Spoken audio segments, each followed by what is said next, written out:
வாங்க இப்போ ஆலு பரோட்டா செய்கிறது எப்படின்னு பார்க்கலாம். பெரிய கப்பில் 2 கப்பு கோதுமை மாவு எடுத்திருக்கேன். மஞ்சத்தூள், உப்பு, கரம் மசாலா தூள், மிளகாய்த்தூள், வேக வச்ச உருளைக்கிழங்கு 1/4 கிலோ, மஞ்சத்தூளும் கொஞ்சம் உப்பும் போட்டு வேக வச்சுருக்கேன். கொஞ்சம் ஓமம், கொத்தமல்லி தழை கொஞ்சம், பச்சை மிளகா ஒரு பச்சை மிளகா வெட்டி வச்சுருக்கேன். ஒரு பெரிய வெங்காயத்தை பொடி பொடியாக கட் பண்ணி வச்சுருக்கேன். இப்போ மாவு பிசைஞ்சிக்கலாம். அதுக்கு தேவையான மாவை கொஞ்சம் உப்பு, 1/4 ஸ்பூன் மஞ்சத்தூள்,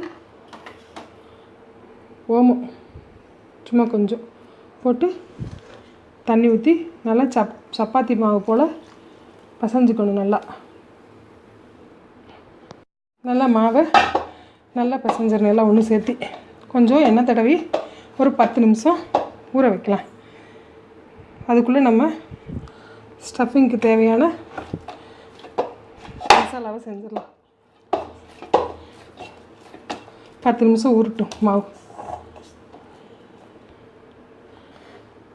ஸ்டஃபிங்க்கு தேவையானது உருளைக்கிழங்கு நல்லா சாஃப்டாக வந்திருக்கணும். மசிச்சா மசிகிற அளவுக்கு, அப்போ தான் நல்லாயிருக்கும். கட்டியாக இருந்துச்சுன்னா தேய்க்க முடியாது. உள்ளே வச்சு நல்லா மசிச்சுக்கணும்.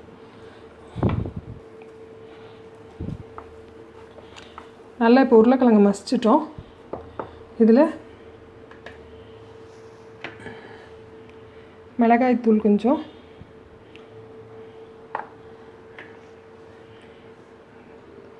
ஸ்டஃபிங்க்கு தேவையான அளவு உப்பு,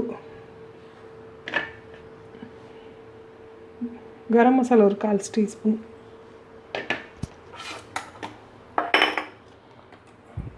கட் பண்ணி வச்ச பெரிய வெங்காயம், ஒரு பச்சை மிளகாய், கொஞ்சம் மல்லித்தழை.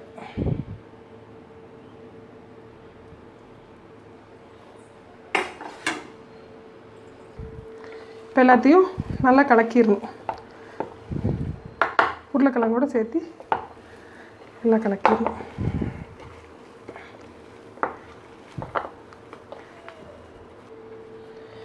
இப்போ இந்த உருளைக்கிழங்கு நல்லா கலக்கிட்டோம்.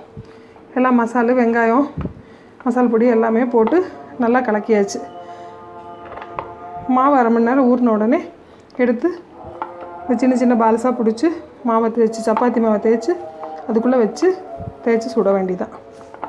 பசஞ்சு வச்ச கோதுமை மாவு 10 நிமிஷம் ஊறிடுச்சு. இப்போ பார்க்கலாம் எப்படி இருக்குன்னு. நல்லா சாஃப்டாகிடுச்சு. அதுக்குள்ளே உருண்டை பிடிச்சி வச்சுட்டோம். உருளைக்கிழங்கு ஈஸியாக இருக்கும் செய்கிறதுக்கும்.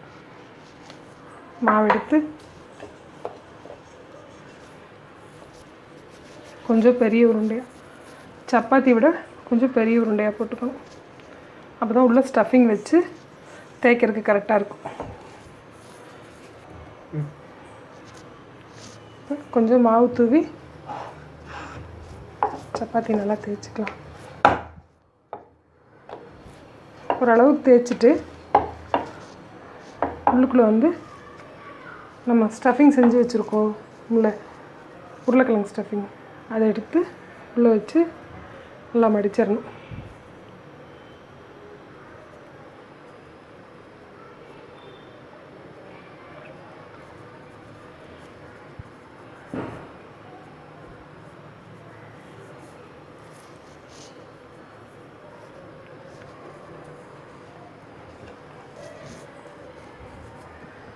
மேலே கொஞ்சம் மறுபடியும் மாவு போட்டு தேய்க்கணும். கொஞ்சம் கனமாகவே தேய்ச்சிக்கலாம். லேசாக தேய்ச்சோம்னா சப்பாத்தி அளவுக்கு தேய்க்காமல் கொஞ்சம் கனமாக தேய்ச்சிக்கணும். சப்பாத்தி அளவுக்கு லேசாக தேய்க்க முடியாது, உள்ள ஸ்டஃபிங் இருக்கிறதுனால. குழந்தைகளுக்கு ரொம்ப பிடிக்கும், உருளைக்கிழங்குனாலே பிடிக்கும். இந்த மாதிரி சப்பாத்தி செஞ்சு கொடுத்தா நல்லா விரும்பி சாப்பிடுவாங்கலாம். இப்போ அடுப்பை ஆன் பண்ணி தோசைக்கல் அடுப்பில் வச்சுருக்கோம். கல் நல்லா காஞ்சிருச்சு. அதில் தேய்ச்ச சப்பாத்தி எடுத்து போடலாம்.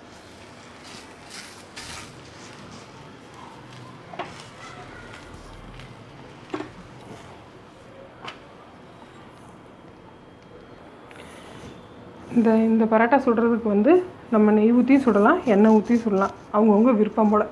நெய் பிடிக்குன்னா நெய் ஊற்றி சுடலாம், இல்லைன்னா எண்ணெய் ஊற்றியும் சுடலாம். நல்லாயிருக்கும்.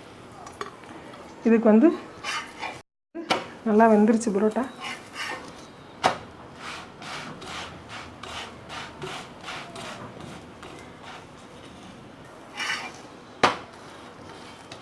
இப்போ நல்லா 2 சைடு வந்துருச்சு. சூடான சுவையான ஆலு பரோட்டா தயார்.